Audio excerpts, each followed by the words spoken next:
সুপ্রিয় দর্শক, দেশে বিদেশে যেখান থেকেই দেখছেন সমসাময়িক গুরুত্বপূর্ণ বিষয় নিয়ে এনটিভির নিয়মিত আয়োজন আইএফআইসি ব্যাংক নিবেদিত এই সময় আপনাদের সবাইকে স্বাগত জানাচ্ছি।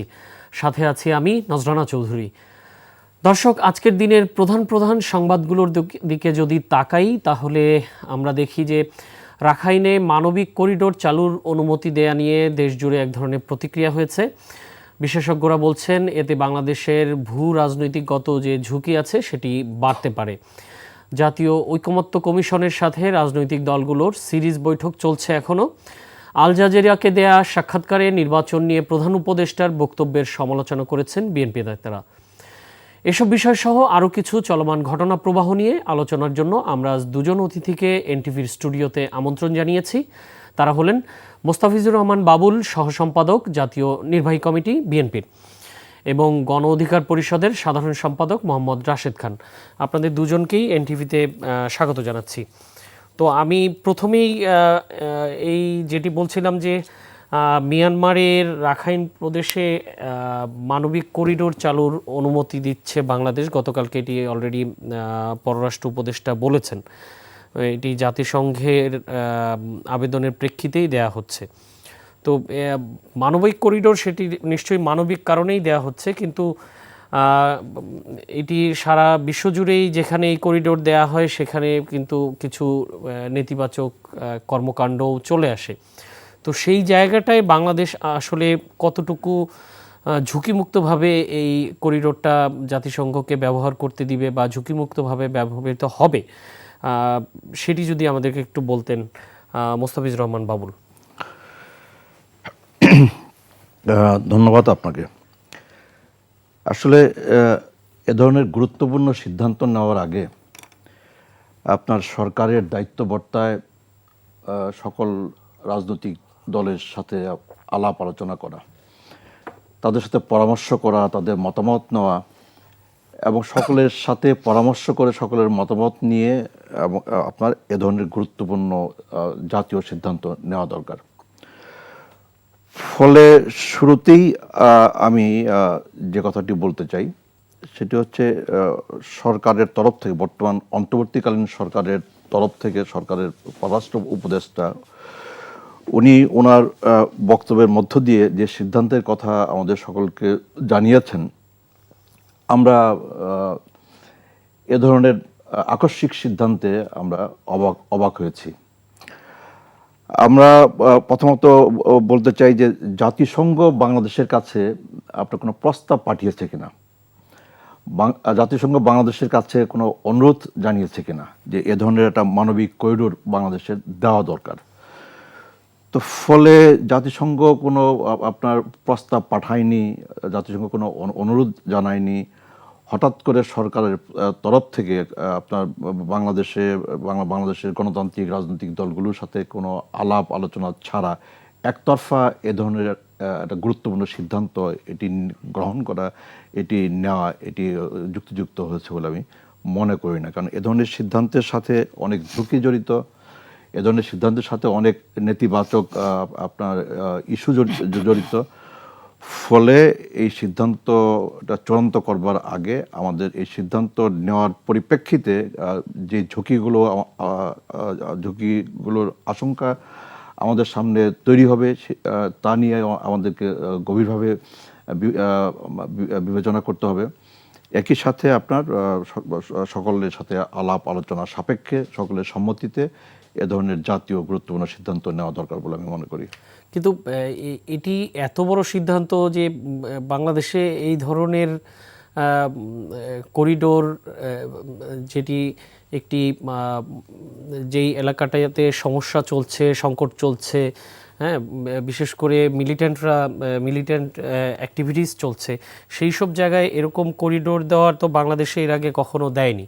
তো সেই জায়গাটায় যে দিল, তো সেটি আপনারা বলছেন যে ঝুঁকি আছে, ইভেন যারা পররাষ্ট্র নিয়ে কাজ করে, বাংলাদেশের নিরাপত্তা নিয়ে কাজ করে, তারাও বলছেন।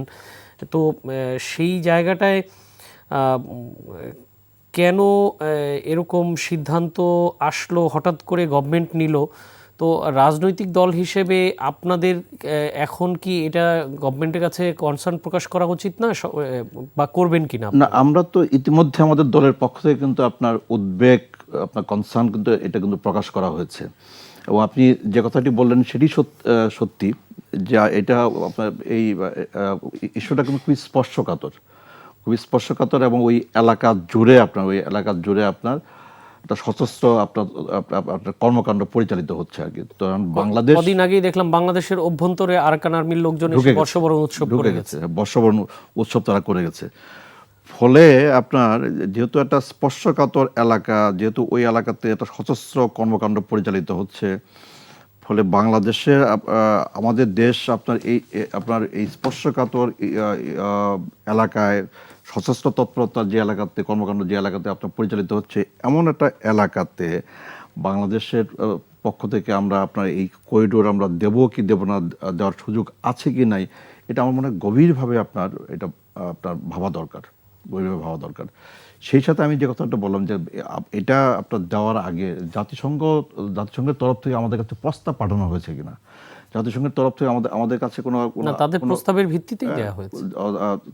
তারা কোনো আপনার অনুরোধ জানিয়েছে কিনা, এবং ফলে আমি একটা পয়েন্ট অ্যাড করতে চাই যে জাতিসংঘের প্রস্তাবের প্রেক্ষিতে যদি এটি দেওয়া হয়, তাহলে এতদিন ধরে লক্ষ লক্ষ মানুষ বাংলাদেশে আটকে পড়ে আছে, তাদের মানবিক সহায়তার জন্য অনুরোধ করা হলো, আমরা করিডোর দিয়ে দিলাম, তাহলে তারা একজন লোককেও ফেরত পাঠাতে পারলো না, সেই ব্যবস্থা করতে পারলো না, সেইটি কি বাংলাদেশ কনসার্ন প্রকাশ করেছে কিনা?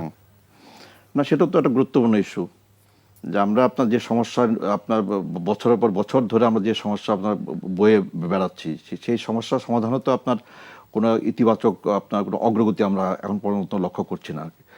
ফলে তারা মানবিক ইস্যুতে যে করিডোরের প্রস্তাব তারা করছে এবং বাংলাদেশ যেটাকে বিবেচনায় নিতে চাচ্ছে, তার আগে আমার তো মনে হয় যে বাংলাদেশের দিক থেকে আপনার বলা উচিত যে আমরা যে সমস্যাটা বয়ে বেড়াচ্ছি, যে বোঝা আমাদের উপর চেপে বসে আছে, এই সমস্যার একটা ইতিবাচক আপনার একটা সমাধান, ইতিবাচক একটা সুরাহা, এটা তার আগে তো হওয়া উচিত। ধন্যবাদ। আমরা একটু গণ অধিকার পরিষদের সাধারণ সম্পাদক মোহাম্মদ রাশেদ খান, আপনার কাছেও একই বিষয়েই জানতে চাই যে এই যে সিদ্ধান্তটি সরকার নিল, সেটি আসলে নিজেরা সিদ্ধান্ত নিয়ে নিল, রাজনৈতিক দলগুলোর সাথে বিভিন্ন বিষয়ে আলোচনা হয়। এর আগে দেখেছি ভারতের গণমাধ্যমে বাংলাদেশ বিষয়ে যে নেতিবাচক প্রচারণা হয়েছে, তখন সমস্ত রাজনৈতিক দলগুলোর সাথে আলোচনা করা হলো। অথচ এই একটা স্পর্শকাতর বিষয় নিয়ে রাজনৈতিক দলগুলোকে পাশ কাটিয়ে সরকার যে সিদ্ধান্ত নিল, সেটি আসলে আপনাদের দল থেকে কিভাবে দেখছেন? ধন্যবাদ সবাইকে। গণ অধিকার পরিষদের পক্ষ থেকে শুভেচ্ছা। এটি অত্যন্ত দুঃখজনক এবং আমি মনে করি যে এই বিষয়ে তীব্র প্রতিবাদ হওয়া দরকার। অন্তর্বর্তীকালীন সরকারকে এই সিদ্ধান্ত নেওয়ার এখতিয়ার এদেশের জনগণ দেয়নি। দেশের স্বাধীনতা, সার্বভৌমত্বের জন্য হুমকি হয় এরকম যে কোনো সিদ্ধান্ত এদেশের জনগণ প্রত্যাখ্যান করবে। আর সেটির অংশ হিসেবেই আমরাও সরকারের এই যে নীতিগত সম্মতি, জাতিসংঘের তত্ত্বাবধানে মানবিক করিডোর বা প্যাসেজ, এটার আমরা তীব্র নিন্দা, প্রতিবাদ এবং সরকারের এই যে সম্মতি, এটার তীব্র বিরোধিতা করছি। দেখেন, এই সরকারের যারা উপদেষ্টা, তাদের অধিকাংশই কিন্তু বিদেশপন্থী। তাদের সন্তানরা পড়াশোনা করে কেউ ইউরোপে, কেউ আমেরিকায় এবং পৃথিবীর বিভিন্ন দেশে থাকে, বা তাদের যাতায়াত কিন্তু ওই বিদেশ নির্ভর। এবং তারা মার্কিনীদের সাথে বলেন বা আপনার ইউরোপ কান্ট্রি, তাদের সাথে সবসময় কাজ করেছে, জাতিসংঘের সাথে কাজ করেছে। এখন ওই পশ্চিমা বিশ্ব তারা যেটি বলবে, এর বাইরে গিয়ে কোনো কিছু তারা করবে না। দেখেন, শুধুমাত্র এই সিদ্ধান্ত না, পশ্চিমা বিশ্ব যে আন্তর্জাতিক মানবাধিকার সংগঠন বলেন, জাতিসংঘ বলেন, যে আন্তর্জাতিক কমিউনিটি রয়েছে, তারা অধিকাংশই আওয়ামী লীগের নিষিদ্ধ চায় না। শুরুর দিকে আমরা দেখলাম যে সরকারের উপদেষ্টারা আওয়ামী লীগের ব্যাপারে ব্যাপক কঠোর ছিল। যখন বিদেশি লবিস্টরা, আন্তর্জাতিক যে কমিউনিটি রয়েছে, সিআরআই বলেন, এনডিআই বলেন, এরকম যতগুলো প্রতিষ্ঠান রয়েছে, জাতিসংঘ বলেন, ইউরোপের বিভিন্ন প্রতিষ্ঠান, আমেরিকার বিভিন্ন প্রতিষ্ঠান, তারা যখন আওয়ামী লীগের নিষিদ্ধ চায় না এবং সরকারকে বিভিন্নভাবে বলা শুরু করলো, বিশেষ করে জাতিসংঘ তারা বলল মানবাধিকার লঙ্ঘন করা হয়েছে, গণহত্যা শব্দটা উচ্চারণ করেনি, কিন্তু তারা বলেছে যে আওয়ামী লীগকে নিষিদ্ধ করা যাবে না, জনগণ সিদ্ধান্ত নিবে। জনগণ তো সিদ্ধান্ত নিয়েই ফেলিয়েছে। 5 আগস্ট জনগণ রায় দিয়েছে। আওয়ামী লীগের কিন্তু কোনো পদত্যাগ হয়নি, আওয়ামী লীগের পতন হয়েছে, আওয়ামী লীগের অধ্যায় শেষ হয়েছে।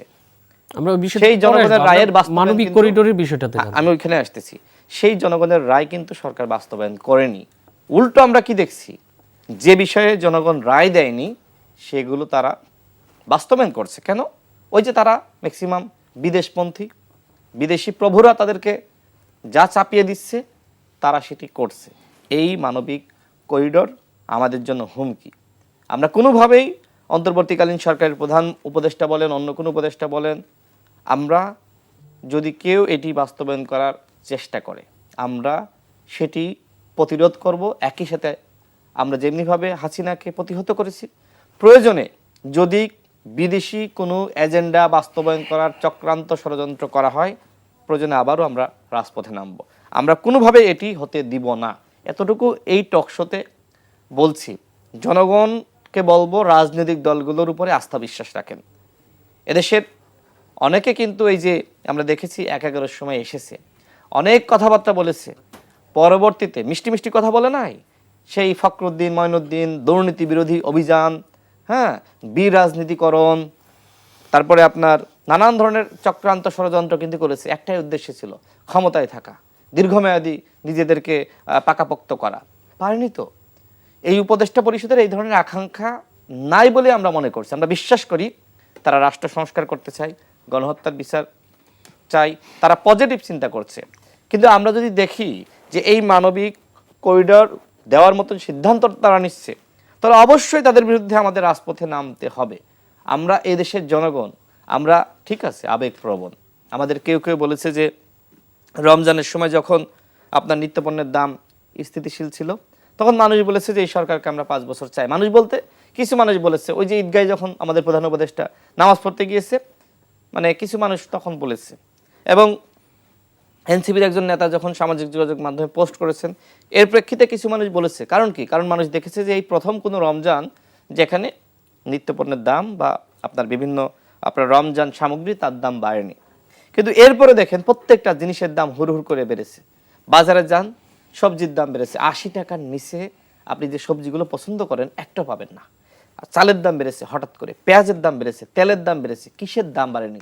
আপনার এই যে ইন্ডাস্ট্রি গ্যাস, তার দাম বেড়েছে, প্রত্যেকটা জিনিসের দাম বেড়েছে। এখন কয়জন রাস্তায় দাঁড়িয়ে বলছে এই সরকারকে 5 বছর চাই? এদেশের মানুষের আবেগ কিন্তু এইভাবে পরিবর্তন হয়। সরকার যখন ওই যে কিছুটা স্বস্তি বাজারে রাখতে পেরেছে, তখন মানুষ কিন্তু প্রশংসা করেছে। যখন রাখতে সক্ষম হবে না, তখন মানুষ প্রশংসা করবে না। দেখেন এই যে সরকার এখনো পর্যন্ত চলছে টাকা ছাপিয়ে, আমি শুরুতেই বলেছি যে এই সরকার 29,000 কোটি টাকা ছাপিয়েছে, এবং এই টাকার যখন ইম্প্যাক্ট আসা শুরু করবে, তখন বাজার নিয়ন্ত্রণ করতে পারবে না, মূল্যস্ফীতি বেড়ে যাবে। এখন কি সেটির প্রতিফলন আমরা দেখতেছি না? তো এইগুলো আসলে মানুষকে আমাদের সচেতন করতে হবে, মানুষকে বোঝাতে হবে যে সাময়িক টাকা ছাপিয়ে, মনে করেন যে আপনার কাছ থেকে আমি 6 মাসের জন্য 1 লাখ টাকা ঋণ নিয়েছি, ওই 6 মাস ওই টাকা দিয়ে আমি ভালোভাবেই চলতে পারবো, খাইতে পারবো, পড়তে পারবো। কিন্তু যখন আপনার ঋণটা আমাকে পরিশোধ করতে হবে, সমস্যা তো আমার তখন হবে, তখন আমার ঘরে খাবার থাকবে না। ঠিক একই চিত্র আমরা দেখছি। টাকা ছাপিয়ে আপনি ব্যাংকগুলোকে দিয়েছেন, আপনি দেউলিয়া হওয়া থেকে ব্যাংকগুলোকে রক্ষা করেছেন, কিন্তু যখন একটা পর্যায়ে ওই যে ইম্প্যাক্ট শুরু হচ্ছে, তখন আপনার বাজারে আগুন ধরেছে, মূল্যস্ফীতি বেড়ে গিয়েছে, টাকার মান কমে গিয়েছে। টাকা আপনার অনেক আছে, কিন্তু বাজারে তো প্রত্যেকটা জিনিসের দাম। তো যাই হোক, আমি আবারও ওই প্রসঙ্গে ফিরে আসি। আমরা বাংলাদেশের জনগণ, আমরা 71-এ আমাদের স্বাধীনতা সার্বভৌমত্ব রক্ষা করেছি, আমরা স্বাধীন জাতি।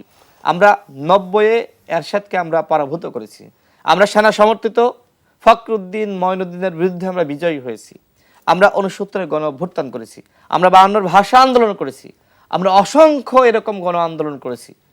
যখনই আমরা দেখেছি আমাদের স্বাধীনতা সার্বভৌমত্বের জন্য, গণতন্ত্রের জন্য কেউ হুমকি হয়ে দাঁড়িয়েছে, এমনকি শেখ মুজিব, যাকে আমরা মহান নেতা মনে করতাম, যাকে দেশের জনগণ দেবতা মনে করত, সে যখন গণতন্ত্রের বিরুদ্ধে গিয়েছে, তখন দেশের জনগণ তার বিরুদ্ধে দাঁড়িয়েছে, কুণ্ঠাবোধ করেনি। ঠিক একইভাবে যদি এই ধরনের করিডোর, আমাদের প্রধান উপদেষ্টার ব্যাপক জনপ্রিয়তা এই মুহূর্তে, এখনো পর্যন্ত বাংলাদেশ যে টিকে রয়েছে একমাত্র তার আন্তর্জাতিক গ্রহণযোগ্যতার উপরে। কিন্তু এই গ্রহণযোগ্যতা যদি এরকম হয় যে এর বিনিময়ে তিনি এখন ওই জাতিসংঘের তত্ত্বাবধানে এই মানবিক করিডোর তিনি ওই বিদেশি প্রভুদেরকে উপহার দিবেন, সেটি আমরা মানব না। এটি আমাদের স্বাধীনতা, সার্বভৌমত্বের জন্য এটি হুমকি স্বরূপ। যে কোনো সিদ্ধান্ত অবশ্যই রাজনৈতিক যারা অংশীদারিত্ব রয়েছে, গণ অভ্যুত্থানের অংশীদারিত্ব রয়েছে, তাদের সাথে আলোচনা করে নিতে হবে। ওকে ওকে রাখাইনের মানবিক করিডোর চালুর বিষয় নিয়ে কথা বলছিলাম। আমরা আবারও একই বিষয়ে ফিরতে চাই যে নতুন করে আরও 1,13,000 রোহিঙ্গা এসছে গত প্রায় 1.5 বছরে, এবং গত সপ্তাহেই 1,000 প্রায় 1,500 পরিবার এসছেন গত এক সপ্তাহে, এরকমটি পরিসংখ্যান। এবং অফিসিয়ালি বাংলাদেশে রোহিঙ্গার সংখ্যা 13,13,000। তো এই যে স্রোত, এই স্রোত কবে বন্ধ হবে? মোস্তাফিজুর রহমান বাবুল যদি আমাদেরকে একটু বলেন, বা এই বিষয়ে আপনাদের রাজনৈতিক দলগুলোর অবস্থান কি? আপনারা সরকারের সাথে এই বিষয়ে কোনো কথাবার্তা বলছেন কিনা? আর কত? না, আমি তো আগের পর্বে বললাম যে এটা আমাদের জন্য একটা বড় বোঝা। একেবারে মানবিক কারণে আমাদেরকে জায়গা দিতে হয়েছে, একেবারে মানবিক কারণে আমরা বেরো করে দিতে পারছি না। অতটা অমানবিক আমরা না জাতি হিসাবে। বাট এটা আপনার বছরের পর বছর এই বোঝা বহন করা, এটা কিন্তু আমাদের জন্য কিন্তু একটা অসাধ্য হয়ে পড়ে। এবং আন্তর্জাতিক সাহায্য সহযোগিতার পরিমাণও দিনকে দিন কমছে। আন্তর্জাতিক সাহায্য সহযোগিতা এটাও আপনার দিনে দিনে আপনার কমতেছে আর কি আপনার। ফলে ওই আপনার আন্তর্জাতিক সাহায্য সহযোগিতা ছাড়া এদেরকে আপনার এদের ভরণ পোষণ এটা আমাদের জন্য অসম্ভব ব্যাপার। ফলে আমরা তো ধরেন যে আপনার আমরা আমাদের দলের পক্ষ থেকে আমরা বিগত দিনে যারা সরকারে ছিল, মানে বৈধভাবে হোক আর অবৈধভাবে হোক, আমরা তাদের উপর কিন্তু আমরা আমাদের চাপটা কিন্তু আমরা অব্যাহত আমরা বর্তমান রেখেছিলাম। আর বর্তমান সরকারের উপরেও কিন্তু আমাদের সেই চাপটা কিন্তু আছে, যে আমরা বর্তমান সরকারের কাছেও আমরা বলছি যে এই ইস্যুটাকে আপনার সর্বোচ্চ গুরুত্ব দিয়ে আপনার আন্তর্জাতিক অঙ্গনে আপনার এটাকে আপনার তুলে ধরতে হবে আর কি। এবং পাশাপাশি আপনার যারা বর্তমানে মায়ানমারে যারা সরকারে আছে, এই সরকারের উপর যেন একটা কার্যকর চাপ আন্তর্জাতিক অঙ্গন থেকে, আন্তর্জাতিক মহল থেকে যেন একটা কার্যকর চাপ আপনার দেওয়া যায়, তার জন্য কিন্তু আমাদের সরকারের পক্ষ থেকে কিন্তু একটা আপনার উদ্যোগ আপনার থাকতে হবে আর কি। আমি বিশ্বাস করতে চাই যে সরকারের দিক থেকে আপনার যে উদ্যোগ নাই, ব্যাপারটা এরকম না, কম বেশি উদ্যোগ অবশ্যই আছে। এবং বিশেষ করে আপনার ধরেন যে আপনার বর্তমান সরকারের সাথে আপনার চায়নার সম্পর্কের ক্ষেত্রে যে আপনার একটা ইতিবাচক যে একটা পরিবর্তন আপনার আমরা লক্ষ্য করছি, এই ইতিবাচক পরিবর্তনের জায়গাটাকে ব্যবহার করে এটা কিন্তু বিবেচনার মধ্যে রাখতে হবে যে চায়নার একটা কার্যকর চাপ, একটা কার্যকর প্রভাব আপনার ছাড়া আপনার কিন্তু এই রোহিঙ্গা ইস্যুটাকে কিন্তু আপনার সমাধান করা কিন্তু এটা সম্ভব নয়। আন্তর্জাতিক চাপ আমাদের লাগবে, আন্তর্জাতিক সংস্থা, জাতিসংঘে এদের সহযোগিতা আমাদের লাগবে, সেই সাথে একটা কার্যকর চাপ, একটা কার্যকর প্রভাব লাগবে হলো আপনার চায়নার। এবং সেই ক্ষেত্রে বর্তমান সরকারের সাথে, যেহেতু বর্তমান সরকার ইতিমধ্যে আপনার চায়নার সাথে আপনার একটা সম্পর্কের ক্ষেত্রে আপনার একটা অগ্রগতি আপনার সাধন করেছে, এবং সে কারণে আমি বলতে চাই যে এই অগ্রগতির জায়গাটাকে ধরে যেন আপনার ওই মায়ানমারের আপনার যে জান্তা যারা ক্ষমতায় আছেন এবং যাদের কারণে এই রোহিঙ্গা ইস্যুটা তৈরি হয়েছে, যাদের কারণে আপনার রোহিঙ্গারা বা বাংলাদেশে আপনার আশ্রয় নিতে বাধ্য হচ্ছে, এখনও আসছে, তো ফলে তাদের উপর একটা কার্যকর চাপ এটাকে চায়নাকে দিয়ে কিন্তু আপনার রাখতে হবে আর কি। আমি আশা করতে চাই যে আপনার বর্তমান সরকার আরও আপনার উদ্যোগ গ্রহণ করবে, আরও আপনার এটাকে বিশ্ব দরবারে নিয়ে যাওয়া, এবং আমাদের যতগুলো আপনার বন্ধু প্রতিম যতগুলো দেশ আছে এবং যাদের সাথে আমাদের বন্ধুত্বপূর্ণ সম্পর্ক এটা আরও আপনার বাড়ছে, আরও শক্তিশালী হচ্ছে, নিয়ে কি লাভ, করিডোর দিতে হচ্ছে, তাদেরকে ব্যবহার করতে হবে আর কি। আর করিডোরের সাহায্য সহযোগিতাও কমে যাচ্ছে, মানে সব দিক থেকেই নেতিবাচক খবর। করিডোরের ব্যাপারটা তো একেবারেই খুব পরিষ্কার। সেটা ধরুন যে আমি আমার দিক থেকে বললাম, আপনার রাশেদ খান ওনার দিক থেকে উনি বলছেন। আমার মনে হয় যে এই প্রশ্নে বোধহয় আমরা বোধহয় কম বেশি সকল রাজনৈতিক দলই বোধহয় আমরা এক জায়গাতে আমরা না, এই দিক থেকে আপনাদের দলের কোনো কর্মসূচি আসতে পারে কিনা, সেরকম কোনো সম্ভাবনা আছে কিনা? আজকে কিন্তু ইতিমধ্যে কিন্তু আমাদের দলের মহাসচিব বলেছেন যে মিয়ানমারের রাখাইনে মানবিক করিডোর চালুর অনুমতি দেওয়া নিয়ে সকল রাজনৈতিক দলের সাথে বসে সিদ্ধান্ত নেওয়া উচিত ছিল, আলাপ আলোচনা করা উচিত ছিল। আলাপ আলোচনা সাপেক্ষে আপনার দেওয়া না দেওয়া সিদ্ধান্তটা নেওয়া উচিত ছিল। কারণটা এই বিষয়টা খুবই স্পর্শকাতর এবং আমাদের জন্য খুবই ঝুঁকিপূর্ণ আর কি। তো বাংলাদেশকে, আমাদের স্বাধীনতা, আমাদের সার্বভৌমত্ব, বাংলাদেশের জনগণ, আমাদের দেশকে একটা ঝুঁকির মধ্যে ঠেলে দিয়ে তো আমি কোনো সিদ্ধান্ত নিতে পারবো না। রাশেদ খান কিন্তু স্পষ্টভাবেই বলেছেন যে তারা এর প্রতিবাদ করবেন, রাস্তায় নামবেন। তা আপনাদের দলীয় অবস্থান কি সেরকম কোনো সম্ভাবনা আছে? দল নিশ্চয়ই ভাববে, যেহেতু এখন পর্যন্ত কোনো সিদ্ধান্ত দল নেয় নাই। আমার ধারণা দল যে আপনার প্রতিক্রিয়া ব্যক্ত করেছে, সেই প্রতিক্রিয়াটাকে ধরে দল সামনে আপনার আরো কর্মসূচি নিতে পারে। ওকে, ধন্যবাদ। আমরা আবার রাশেদ খানের কাছে জানতে চাই যে এই যে রোহিঙ্গার স্রোত তো থামানো যাচ্ছে না, এই বিষয়ে সরকার কি একটু উদাসীন মনে হচ্ছে আপনার? ধন্যবাদ। আমার মনে হয় যে সরকারের পক্ষ থেকে বলা হলো যে মায়ানমারের জান্তা সরকার তারা রোহিঙ্গা ফিরিয়ে নিবে ধাপে ধাপে। তো প্রথম ধাপে তারা রোহিঙ্গা ফিরিয়ে নিতে চেয়েছিল, কিন্তু আমরা দেখলাম রোহিঙ্গা ফিরে তো যাচ্ছে না, উল্টো ডে বাই ডে বাড়ছে। এখন আসলে কি হতে যাচ্ছে? যা হতে যাচ্ছে সেটি হলো বাংলাদেশকে নিয়ে একটি চক্রান্ত। আপনি নিশ্চয়ই জানেন যে মায়ানমারকে ঘিরে, বাংলাদেশকে ঘিরে একটি ষড়যন্ত্র কিন্তু আন্তর্জাতিক মহলের রয়েছে, যারা কোনো একটি পরাশক্তি মায়ানমারকে নিয়ন্ত্রণ করতে চায়, কেউ আর বাংলাদেশকে নিয়ন্ত্রণ করতে চায়, কেউ বা আপনার মায়ানমার এবং বাংলাদেশ একসাথে নিয়ন্ত্রণ করতে চায়। এখন এই অঞ্চলে তো আপনার চীন ভারতের একটি আধিপত্য আছে। তো আমার যেটি মনে হচ্ছে যে আমরা নতুন আধিপত্যবাদের খপ্পরে পড়তে যাচ্ছি, এবং সেই খপ্পরে ইতিমধ্যে পা দিয়েছে এই অন্তর্বর্তীকালীন সরকার। কোনো রাজনৈতিক সরকার থাকলে আমার মনে হয় এই খপ্পরে কখনোই পা দিত না, যেহেতু এই ধরনের সরকারের উপদেষ্টাদের জবাবদিহিতা থাকে না, স্বচ্ছতা থাকে না, দায়বদ্ধতা থাকে না। তারা বিদেশি প্রভুদের খুশি করার জন্য অনেক সিদ্ধান্ত নিতে পারে, এবং এই সরকারের অধিকাংশ উপদেষ্টারা এনজিও ব্যক্তিত্ব। এনজিও কার্যক্রম মানে কি আপনি জানেন, বোঝেন? এই যে আপনার রোহিঙ্গাদের বিদেশ থেকে রোহিঙ্গাদের ত্রাণের নামে সহযোগিতা তাদের এনজিও প্রতিষ্ঠানে আসে, সেখান থেকে কি তারা বেনিফিট পায় না? কত টাকা তাদেরকে, কত টাকা ত্রাণ দেয় আর কত টাকা নিজেদের পকেটে ঢোকে, সেটা কি আমরা সেই স্বচ্ছতা জবাবদিহিতার জায়গাতে বাংলাদেশে আছে? রোহিঙ্গারা যদি বাংলাদেশে থাকে তাহলে কিছু এনজিও প্রতিষ্ঠান লাভবান হয়, কিছু বিদেশি যারা বিদেশ নির্ভর ব্যক্তিত্ব রয়েছে তারা লাভবান হয়। এই কারণে কেউ কেউ ষড়যন্ত্র করে এই রোহিঙ্গাদেরকে বাংলাদেশে রাখতে চায় এবং আরও বেশি আনতে চায়। কারণ ওই প্রতিষ্ঠানগুলো আসলে রোহিঙ্গারা না থাকলে চলবে না। যত বেশি রোহিঙ্গারা আসবে তত তাদের কাজ বাড়বে।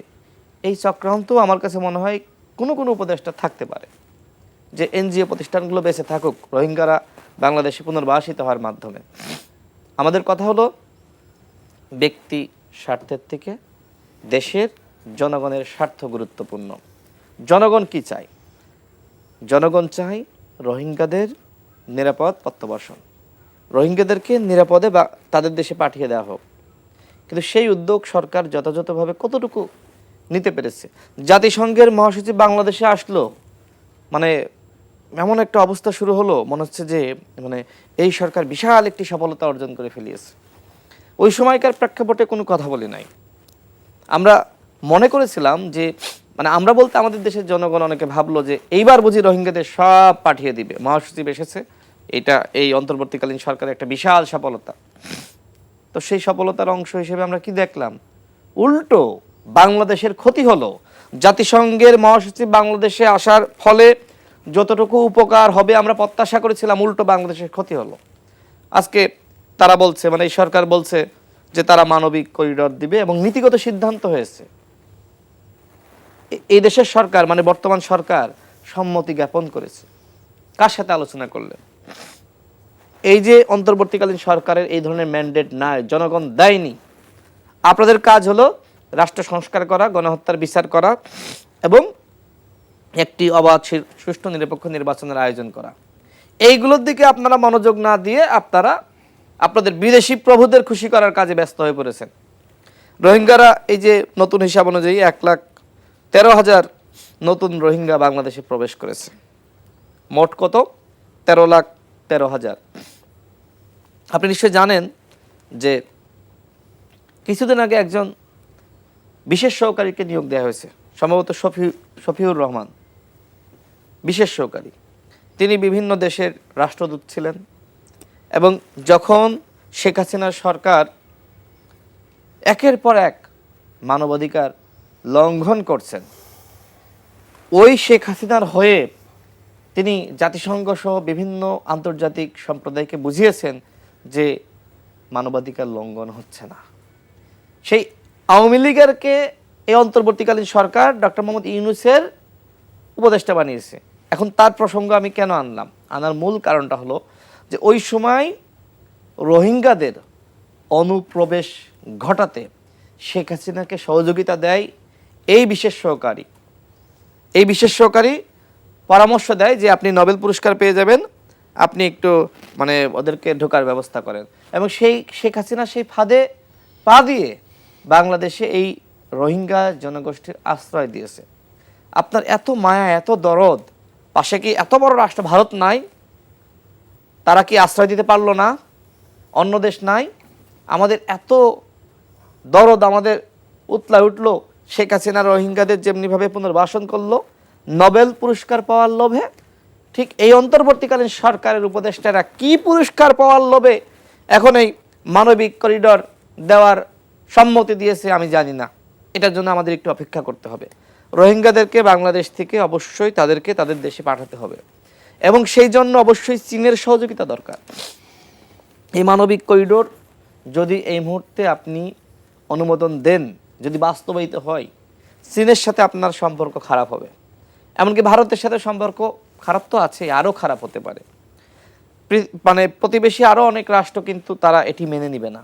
কারণ এই যে এই করিডোর দিয়ে মায়ানমারে অস্ত্র যাবে না, বা মায়ানমার থেকে বাংলাদেশে অস্ত্র আসবে না, মাদক আসবে না, বা অপরাধ জগতের একটি রাস্তা তৈরি হবে না আসা যাওয়ার, তার নিশ্চয়তা কি সরকার দিতে পারবে?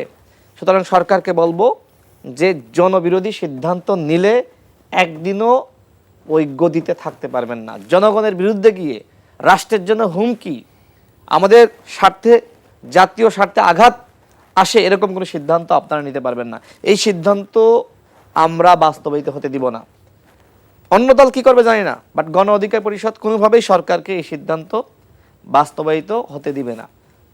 আমরা প্রয়োজনে পররাষ্ট্র উপদেষ্টা শুরুতে হয়তো আমরা স্মারকলিপি দিব, যদি তিনি তার জায়গা থেকে বা সরকার তার জায়গা থেকে ফিরে না আসে, প্রয়োজনে এটি সরানোর জন্য, এই সিদ্ধান্ত থেকে সরে আসার জন্য যে ধরনের আন্দোলন সংগ্রাম করা দরকার সেই ধরনের আন্দোলন সংগ্রাম আমরা গড়ে তুলব। তারপরেও আমরা জনবিরোধী কোনো সিদ্ধান্ত, বিশেষ করে এটি আমার রাষ্ট্রের জন্য হুমকি। শেখ হাসিনা ক্ষমতায় ছিল, সে যেমন রাষ্ট্রের জন্য হুমকি ছিল, তার থেকে শতগুণ বেশি রাষ্ট্রের জন্য হুমকি হলো এই করিডর দেওয়া।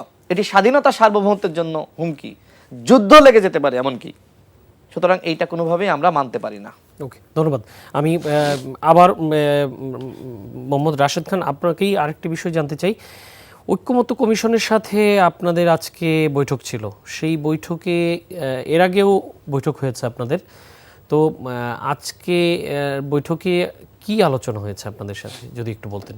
আমি যদি আসলে সংক্ষেপে বলি, দেখেন আমাদের দল গণ অধিকার পরিষদ আমরা সবসময় জাতীয় ঐক্যমতের কথা বলি। আমরা মোটামুটি এই সরকারের যে প্রস্তাবনা তার অধিকাংশ প্রস্তাবনার সাথে আমরা একমত। শুরুতে আমাদের 127টি বিষয়ে আমাদের একমত ছিল। এরপরে আজকে আরও 8টি যুক্ত হয়েছে, তাদের সাথে আলাপ আলোচনার ভিত্তিতে মনে হয়েছে যে হ্যাঁ এটি হতে পারে। তারপরে আমরা মনে করি যে আমাদের ঐক্যমত আর ঐক্যমত কমিশনের ঐক্যমত এটি চূড়ান্ত সিদ্ধান্ত না। সকল দলের না, কোন আটটি আপনারা একমত পোষণ করেছেন? আমি আসতেছি যে দেখেন, সকল দলের ঐক্যমত গুরুত্বপূর্ণ। আমরা কি বলেছি? আমরা বলেছি যে আমরা ন্যূনতম ঐক্যমতে আসতে চাই এবং এই জন্য সরকারকে কিছু সিদ্ধান্ত নিতে হবে। দলগুলো আপনার যতটুকু বিষয়ে একমত আসবে ততটুকু বিষয়ে আমাদের একটি জুলাই চার্টার তৈরি করতে হবে, যেখানে প্রত্যেকটা দলের স্বাক্ষর থাকবে। পরবর্তীতে কোনো গভর্নমেন্ট যদি আসে, সেই গভর্নমেন্ট সেটি বাস্তবায়িত করতে বাধ্য থাকবে। আমরা যে বিষয়গুলোতে একমত হয়েছি আজকে, সেটি হলো যে আপনার বিচার বিভাগ সংশ্লিষ্ট কয়েকটি বিষয় ছিল। আপনার আইনজীবীরা তারা কি আসলে লেজুর ভিত্তিতে রাজনীতি করতে পারবে কি পারবে না, এই বিষয়গুলো ছিল। এবং আপনার এক্ষেত্রে দুর্নীতি দুদকের কিছু বিষয় ছিল, সেগুলো আমরা অধিকতর আলোচনার কথা বলেছিলাম। তো আজকে তাদের সাথে আলোচনা করে মনে হয়েছে না, এগুলো হলে বেটার। আমরা যেটি বলেছি, দেখেন আমরা সর্বশেষ যেটি বলেছি যে আমরা 2021 সালে আমাদের দল আমরা ঘোষণা করি। সেই সময় আমাদের 21 দফা কর্মসূচি ছিল এবং সেখানে আমাদের উল্লেখ করা ছিল যে আপনার দলীয় প্রধান রাষ্ট্রপ্রধান হতে পারবে না। এইগুলো আমাদের দলের ঘোষণাপত্রের উল্লেখিত বিষয়গুলো। তো আমরা তো এখন আর সেই ঘোষণার বাইরে গিয়ে আমরা কথা বলতে পারি না। কিন্তু সর্বশেষ আমরা বলেছি যে আমরা সব কিছু ছাড় দিতে রাজি আছি। দেশের জনগণের কল্যাণে ঐক্যমত হওয়ার জন্য যতটুকু ছাড় দেওয়া প্রয়োজন আমরা সেই জায়গাগুলোতে ছাড় দিব। তবুও আমরা একমত হতে চাই। আমরা চাই ফ্যাসিবাদ বিরোধী যে শক্তি, রাজনৈতিক শক্তি, সামাজিক শক্তি, যেটি হাসিনার বিরুদ্ধে আমরা গড়ে তুলেছিলাম, সেই শক্তির মধ্যে একতা। এখন একতা তো এই মুহূর্তে নষ্ট হয়ে গেছে, কিন্তু যদি আসলে জাতীয় সনদ তৈরি হয়, সকল দল সেখানে স্বাক্ষর করে, সেই ঐক্যমত আবার ফিরে আসবে বলে আমি মনে করি। কিন্তু যদি আপনি মনে করেন যে গণ অধিকার পরিষদ যে শতভাগ প্রস্তাবনা দিয়েছে, জামাত যে শতভাগ প্রস্তাবনা দিয়েছে, এনসিপি দিয়েছে, বিএনপি দিয়েছে, সব যদি না হয় তাহলে আমি মানব না, বিএনপি মানব না, জামাত মানব না, তাহলে কিন্তু কখনোই আমরা একমতে পৌঁছাতে পারবো না। সবারই কিন্তু স্যাক্রিফাইস করতে হবে, ছাড় দিতে হবে। ছাড় দিয়ে আমাদের একমতে আসতে হবে। এরপরে করণীয় কি? মনে করেন গণ অধিকার পরিষদ আরও কিছু বাস্তবায়ন করতে চাই, তাহলে ওই ম্যান্ডেটটা আমি কোথায় পাবো? তাহলে বাকি কথাগুলো আমি জনগণের কাছে বলবো, জনগণের কাছে যাব, গিয়ে বলবো যে আমি যদি আগামীতে ক্ষমতায় যাই, আমি এই সংস্কারগুলো বাস্তবায়ন করব। প্রত্যেকটা দলের এজেন্ডা তখন সেটি হবে। এই স্যাক্রিফাইস করার মানসিকতা আমাদের থাকতে হবে। বিএনপির থাকতে হবে, জামাতে থাকতে হবে, এনসিপির থাকতে হবে, গণ অধিকার পরিষদে থাকতে হবে। আমি সর্বশেষ যেটি বলবো এই বিষয়ে, দেখেন হাসিনা পালিয়েছে, কিন্তু হাসিনার সমস্ত ফেসিবাদ কিন্তু বাংলাদেশে তিনি কিন্তু রেখে দিয়ে গেছেন। সচিবালয়ে ফেসিবাদ, পুলিশে ফেসিবাদ, আপনার বিজিবিতে ফেসিবাদ, র্যাবে ফেসিবাদ, ফেসিবাদ নাই কোথায়। এমনকি এই যে গণমাধ্যমে ফেসিবাদ এখনো পুরোপুরি বিতাড়িত আপনারাও করতে পারেননি, কারণ একটি গণমাধ্যম সংস্কার কমিশন গঠিত হয়েছে, তার কার্যক্রম এখনো পর্যন্ত দৃশ্যমান না। এখনো পর্যন্ত কি আলোচনা হয়েছে আমরাও জানি না, এখনো পর্যন্ত সরকার আলোচনা শুরু করে নাই। তো সামগ্রিকভাবে প্রত্যেকটা প্রতিষ্ঠান সেক্টরে, প্রাইভেট বলেন সরকারি বলেন, সব জায়গায় ফেসিবাদ রয়েছে। হাসিনা এত বড় একটি শক্তি ছিল, ওই শক্তির শুধুমাত্র মাথা ইন্ডিয়ায় গেছে, কিন্তু মাথা ছাড়া বাকি সব কিছু কিন্তু দেহ, হাত পা, অঙ্গ প্রত্যঙ্গ সব কিন্তু বাংলাদেশে রয়েছে। সুতরাং আমাদের ভিতর যদি একতা না থাকে, তাহলে হাসিনা উইল কাম ব্যাক। হাসিনার হাত থেকে যদি আমরা সবাই বাঁচতে চাই, তাহলে একতা এবং একতা সব থেকে গুরুত্বপূর্ণ। এখন যদি আমরা সেই একতার দিকে মনোযোগ না দিই, ঐক্য সংহতির দিকে মনোযোগ না দিই, আমরা যদি সেই ঐক্যর জায়গাটা এইভাবে, এই যে সরকার যদি এই ধরনের আপনার করিডর দেয়, তো সরকারের সাথে তো আমাদের সম্পর্ক নষ্ট হয়ে যাচ্ছে। তখন তো সরকারকে জনগণ মনে করবে যে এই সরকার গণবিরোধী সরকার, এই সরকার বিদেশ নির্ভর সরকার, এই সরকার বিদেশি প্রভুদেরকে খুশি করার জন্য এই ধরনের সিদ্ধান্ত নিচ্ছে। তখন তো আর একটা ক্যাসাল শুরু হবে, আর একটা গ্যাঞ্জাম শুরু হবে। সুতরাং সরকারকে যেমন ঐক্য ধরে রাখার জন্য এমন কোনো সিদ্ধান্ত নেওয়া যাবে না যে সিদ্ধান্ত জনগণের বিরুদ্ধে যায়। ঠিক একইভাবে রাজনৈতিক দলগুলোকেও সরকারকে সহযোগিতা করতে হবে। ছাড় দেওয়ার মানসিকতা আমাদের সবার মধ্যে অর্জন করা দরকার। ছাড় দিয়ে জাতীয় ঐক্য সংহতি, একটি জাতীয় নাগরিক সনদ তৈরি করে সবার স্বাক্ষর নিয়ে আগামী রাষ্ট্র বিনির্মাণ করতে হবে। বিএনপির সাথে আমাদের যে লিয়াজু কমিটির মিটিংটা হয়, যুগপৎ আন্দোলন যেহেতু আমরা একসাথে করেছি, যে কিভাবে আসলে আগামী রাষ্ট্র বিনির্মাণ করা যায়, গণহত্যার বিচার এবং কখন আসলে ইলেকশনটা হওয়া দরকার, ইলেকশনের রোডম্যাপ বা পরিকল্পনা কি সরকারের, সেখানে কিন্তু বিএনপি আমরা তাদেরকে প্রস্তাব করেছিলাম যে একটি আপনার জাতীয় সনদ হওয়া দরকার। এবং সেখানে বিএনপির স্থায়ী কমিটির সদস্য জনাব আমির খসরু মাহমুদ চৌধুরী তিনি বলেছেন হ্যাঁ এই বিষয়ে আমরা একমত। তার মানে কি? তার মানে মোটামুটি কিন্তু সবার ভিতরে একটি অনুধাবন হয়েছে যে জাতীয় ঐক্যমত ছাড়া কিন্তু আসলে আমরা এই রাষ্ট্রকে টিকিয়ে রাখতে পারবো না। জাতীয় ঐক্যমত ছাড়া কিন্তু হাসিনা আবার ফিরে আসবে। তো সেই হাসিনাকে আপনার থামিয়ে রাখা, হাসিনাকে ট্যাকেল দেওয়া এই মুহূর্তে আমাদের প্রধানতম কাজ। আর এই জন্য আমরা বলছি যে দেখেন ডে বাই ডে কিন্তু আওয়ামী লীগের মিছিলটা বড় হচ্ছে। খুলনায় একই দিন 4টা মিছিল করেছে। ডিবি প্রধান আপনি জানেন যে তিনি কিন্তু আওয়ামী লীগকে ধরা শুরু করেছিলেন, তো তাকে ষড়যন্ত্র করে সরিয়ে দেওয়া হয়েছে। পুলিশের মধ্যে, র্যাবের মধ্যে, বিজিবির মধ্যে যারা আপনার এই আওয়ামী লীগের আমলে বঞ্চনার শিকার হয়েছে, যারা আওয়ামী লীগের ব্যাপারে অ্যাকশন ধর্মী, তাদেরকে নানানভাবে সরিয়ে দেওয়া হচ্ছে, তাদেরকে কাজ করতে দেওয়া হচ্ছে না। ওই যে আইন উপদেষ্টা বলেছে না যে 80% আওয়ামী লীগের পুলিশ, ওই 80%কে এখন প্রমোশন দেওয়া হচ্ছে। এই হচ্ছে রাষ্ট্রের অবস্থা, এই হচ্ছে সংস্কার, এই হচ্ছে গণহত্যার বিচার, এই হচ্ছে আপনার আওয়ামী লীগের নিষিদ্ধ করার যে পদক্ষেপ। এগুলো থেকে সরকারকে সরে আসতে হবে। সর্বশেষ যেটি বলবো যে সরকারের সাথে আমাদের দূরত্ব তৈরি হয়েছে, এটি সত্য। এই দূরত্ব কমিয়ে আনতে হবে, সবাই মিলে আমাদের এক টেবিলে বসতে হবে। প্রয়োজনে 1 সপ্তাহ টানা 1 সপ্তাহ আমরা টেবিল ওয়ার্ক করব, সবাই বসবো। কিন্তু আমাদের দেশ এবং জনগণের স্বার্থে আমাদের যতটুকু জনগুরুত্বপূর্ণ সেই ঐক্যমতে আমাদের আসতেই হবে এবং আসতেই হবে। অন্যথায় ওই যে প্রত্যেকবার আমরা স্বৈরাচারী মসনদ ভাঙতে পেরেছি, কিন্তু একটি বারের জন্য আমরা এখনো পর্যন্ত আমরা কিন্তু নতুন মসনদ, জনগণের আকাঙ্ক্ষার বাংলাদেশ বিনির্মাণ করতে পারিনি। সেই শেষ সময় এইবার 24, এইবার যদি সেই স্বপ্ন আমরা বাস্তবায়ন না করতে পারি, তাহলে বিশ্বাস করেন এই দেশ ধ্বংস হয়ে যাবে। ধন্যবাদ। আমরা কেউই চাই না দেশ ধ্বংস হোক। আর আমরা মোস্তাফিজুর রহমান বাবুল, আপনার কাছে আসতে চাই। আপনাদের বিএনপির স্থায়ী কমিটির সদস্য আমির খসরু মাহমুদ চৌধুরী আজকে একটি বিষয়ে কথা বলেছেন। এটি হলো গতকালকে কাতার ভিত্তিক টেলিভিশন আল জাজিরাকে একটা ইন্টারভিউ দিয়েছেন প্রধান উপদেষ্টা। সেখানে প্রধান উপদেষ্টা নির্বাচন নিয়ে একটা কথা বলেছিলেন যে সাধারণ মানুষ অন্তর্বর্তীকালীন সরকারকেই চায়।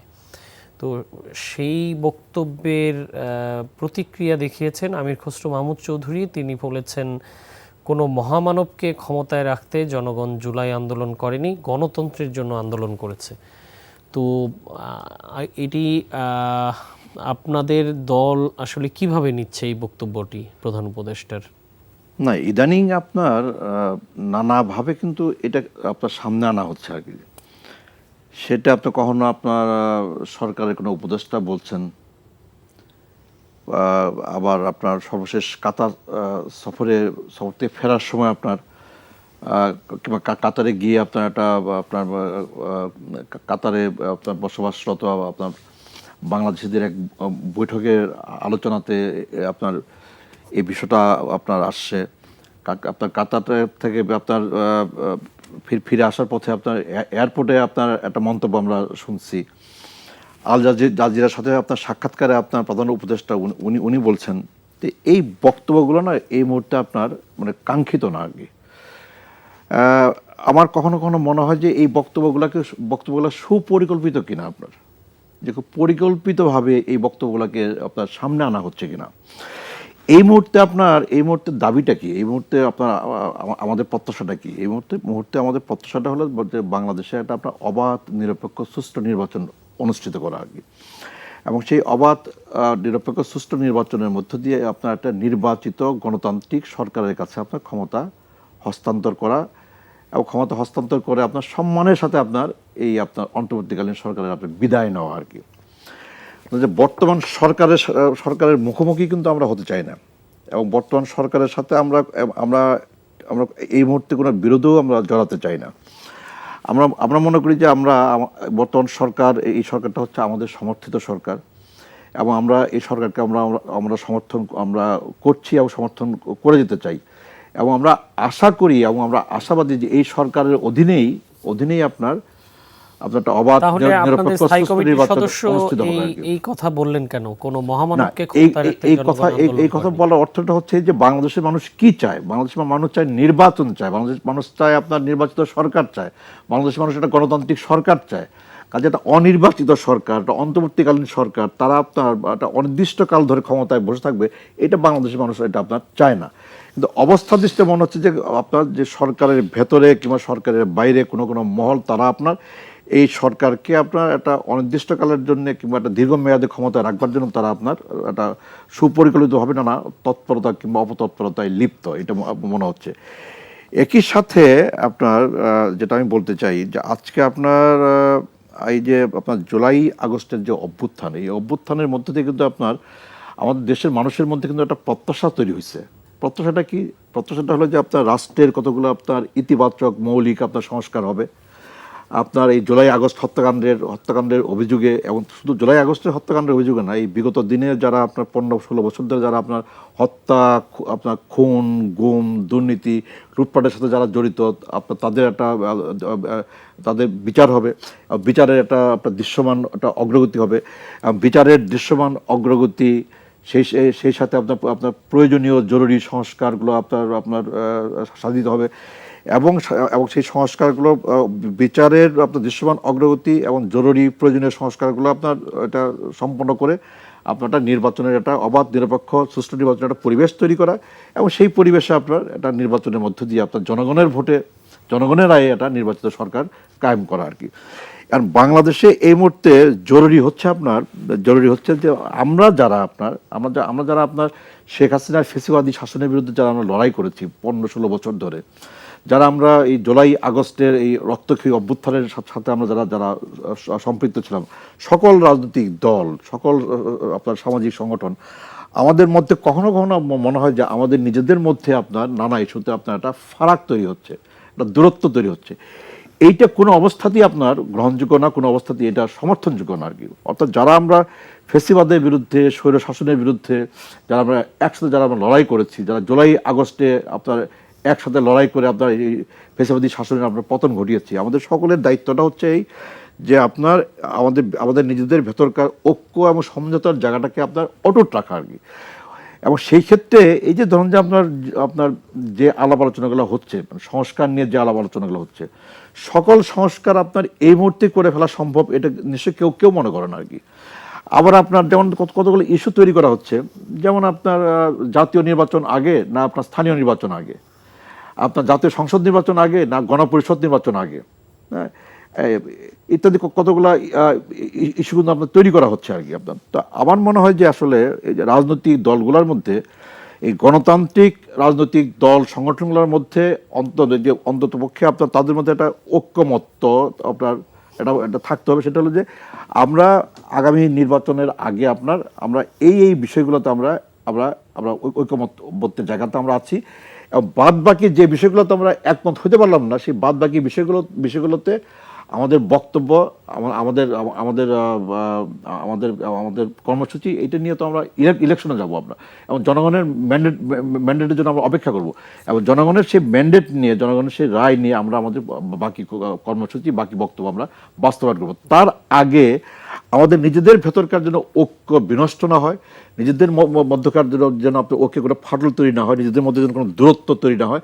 যে দূরত্ব তৈরি হলে পরে, যে ফাটল তৈরি হলে পরে আজকে আমরা যে শক্তিকে আমরা পরাজিত করেছি, যে শক্তিকে আমরা পরাভূত করেছি, সেই পতিত আপনার স্বৈর শাসকরা, ফেসিবাদী শাসকরা, তারা কিন্তু একটা সুযোগ নেবে আর কি। এবং সুযোগ নিয়ে জুলাই আগস্টের এই অভ্যুত্থানের মধ্য দিয়ে যে বিরাট সম্ভাবনা, যে বিরাট সুযোগ তৈরি হয়েছে, সেই সুযোগটা কিন্তু আমাদের হাতছাড়া হয়ে যাবে।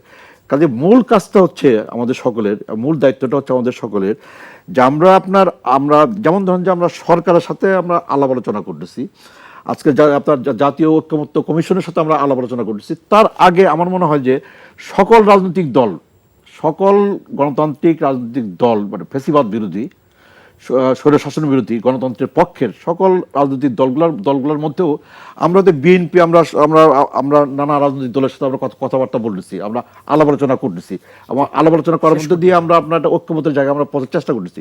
আমার মনে হয় এই মুহূর্তে এটাও জরুরি যে সকল আপনার গণতান্ত্রিক রাজনৈতিক দল আমরা এক টেবিলে বসতে পারি কিনা, এক টেবিলে বসে আমরা এই প্রশ্নে আমাদের মধ্যে একটা ঐক্যমত্য প্রতিষ্ঠিত করে আমরা সরকারকে বলতে পারি যে আমরা সকল রাজনৈতিক দল আমরা এইসব প্রশ্নে আমরা একমত হয়েছি, এবং এই হচ্ছে আমাদের ঐক্যমত্যের ভিত্তিতে এই হচ্ছে আমাদের ঐক্যমত্যের দলিল, যেটাকে আমরা জুলাই চার্টার আমরা বলি।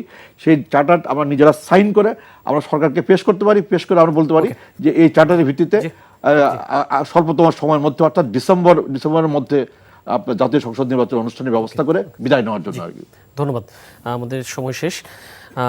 আপনাদের দুজনকে ধন্যবাদ জানাচ্ছি। পরবর্তীতে নিশ্চয়ই আমরা আরও বিষয় নিয়ে আলোচনা করতে পারবো। দর্শক, এই ছিল আজকে আমাদের আইএফআইসি ব্যাংক নিবেদিত এই সময়ের আয়োজন। এখন গ্রীষ্মকাল, দেশ জুড়ে দাবদাহ চলছে।